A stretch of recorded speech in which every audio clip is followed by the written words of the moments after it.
নমস্কাৰ বন্ধু বান্ধৱীসকল, আপোনালোকক স্বাগতম জনাইছোঁ আমাৰ চেনেল আসাম জব এণ্ড কেৰিয়াৰলৈ। যদি আপোনালোকক ভিডিঅ'টো ভাল লাগে তেনেহ'লে আপোনালোকে লাইক এণ্ড ছাবস্ক্ৰাইব কৰি আমাক উৎসাহিত কৰিব নাপাহৰিব। তেনেহ'লে বলক বন্ধুসকল, আজিৰ এই ভিডিঅ'টো আমি আৰম্ভ কৰোঁ। আজি প্ৰথমটো বিগ ব্ৰেকিং নিউজ আছে। শেখৰ স্ক্ৰিপ্ট মতে জি টি কৈ আছে নেকি? শেখৰে স্ক্ৰিপ্ট মতে জি টি কথা কৈ আছে। কোনোবাই পিছফালৰ পৰা শেখৰক চলাই আছে। সেইদিনা শেখৰ আৰু সিদ্ধাৰ্থ একেটা ৰুমতে আছিল। যদি বিহ পান কৰাইছিল কিয় মনে মনে আছিল 15-16 দিন?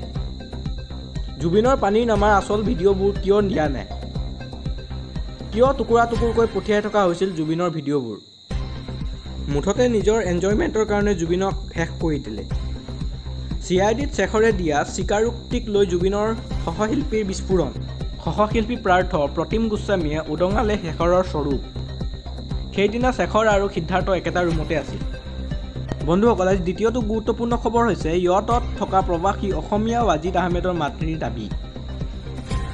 ৱাজিদহঁতেও প্ৰশ্ন কৰিছে যে অসুখীয় জুবিনক কিয় পানীত নমাইছিল? সিদ্ধাৰ্থ শেখৰতে নিজে পানীত নামি কিয় জুবিনকো নমাইছিল?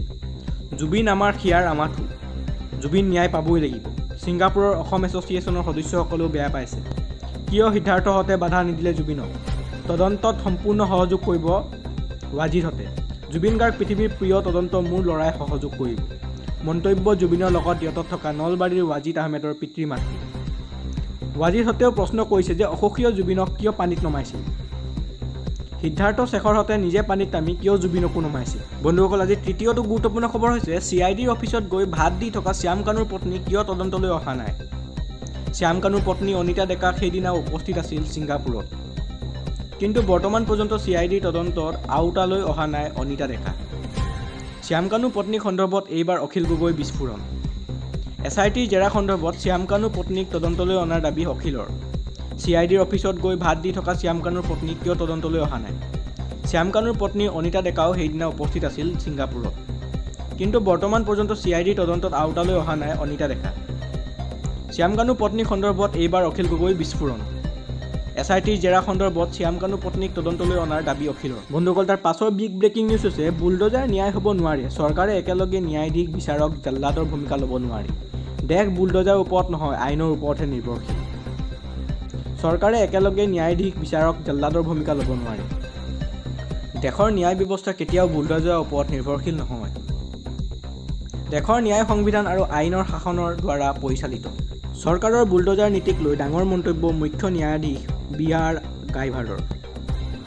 মিৰিছাছৰ এক সভাত বুলডোজাৰৰ ন্যায়ক কঠোৰ সমালোচনা CJI গৰাকীৰ। দ্বীপ ৰাষ্ট্ৰখনত CJI BR গাইভাৰৰ আইনৰ শাসনক লৈ আলোকপাত। গাইভাৰৰ মতে বুলডোজাৰ চলাই ন্যায় প্ৰদান কৰাটো আইন পৰিপন্থী। বুলডোজাৰ চলোৱা কাৰ্যই 21 নং অনুচ্ছেদৰ আশ্ৰয়ৰ মৌলিক অধিকাৰক উলংঘা কৰে। বুলডোজাৰ চলোৱাটো কেতিয়াও ন্যায় হ'বই নোৱাৰে। তাৰ পাছৰ গুৰুত্বপূৰ্ণ খবৰটো হৈছে 15 অক্টোবৰৰ পৰা কঁপিব উজনি অসমৰ ৰাজপথত নামিব জনতা। লাখ লাখ জনতাৰ প্ৰতিবাদত কঁপিব উজনি অসম। ৰাজপথত নামিব জনতা। প্ৰতিবাদ হ'ব উজনিত, কঁপিব দিছপুৰ। 15 অক্টোবৰৰ পৰা উজনি অসম কঁপাব আটাচুৱে। ৰাজপথত নামিব লাখ লাখ আহোম জনতা। 6 জনগোষ্ঠীৰ জনজাতিকৰণৰ মৰ্যাদা দিয়ক। জনজাতিকৰণৰ দাবীৰে আন্দোলন ঘোষণা। ক'ত কেতিয়া হ'ব আন্দোলন? 15 অক্টোবৰত মাহমাৰত হ'ব জোৰ সমদল। 16 অক্টোবৰত খেপাখাটিত হ'ব সুৰ সমদল। 17 অক্টোবৰত চিলাপথাৰত হ'ব গণ সমাৱেশ। 19 অক্টোবৰত জোৰ সমদল ধেমাজি সদৰত। 20 অক্টোবৰত জোৰ সমদল সোণাৰীত। আৰু 3 নৱেম্বৰত গোলাঘাটত হ'ব প্ৰতিবাদ সমদল। লাখ লাখ জনতাৰ প্ৰতিবাদত কঁপিব উজনি অসম। আজি শেষৰ বিগ ব্ৰেকিং নিউজটো হৈছে জুবিন গাৰ্গক সিদ্ধাৰ্থই খুৱাইছিল বিহ পান। শেখৰৰ ভাষ্যৰ পিছতে সমগ্ৰ ঘটনাই লৈছে নতুন মূৰ। জুবিন কাণ্ডৰ ৰূপ লৈছে ক্ৰাইম থ্ৰিলাৰ চিনেমালৈ। সিদ্ধাৰ্থ, শ্যাম কানু, শেখৰ, অমৃত প্ৰভাৰ বাহিৰে আৰু কোনোবা আছে নেকি? য'ত জুবিন গাৰ্গৰ পৰিকল্পিতভাৱে হত্যা কৰা হৈছিল, তেন্তে কোনে কোনে ৰচিছিল ব্লু প্ৰিণ্ট?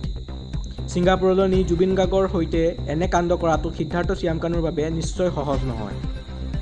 আসাম এছ'চিয়েশ্যনৰো কোনো লোক জড়িত থকাৰ সন্দেহ। জুবিন গাৰ্গৰ নামত খট্টাটো ইমান সহজে শেষ কৰাটো কেতিয়াও সহজ নহয়। নিশ্চয় অন্য কোনো ব্যক্তিয়ে সহায় কৰিব লাগিব। সিদ্ধাৰ্থৰ শুদ্ধকৈ অসমীয়া লিখা শ্যাম কানুৰ উচ্চতম ন্যায়ালয়ৰ মায়াবী নিৰ্ধাৰস্থ অকলে কৰাটো সম্ভৱনে? ভিডিঅ'টো চাই ভাল লাগিল যদি আপোনালোকে লাইক আৰু ছাবস্ক্ৰাইব কৰিবলৈ নাপাহৰিব। ধন্যবাদ।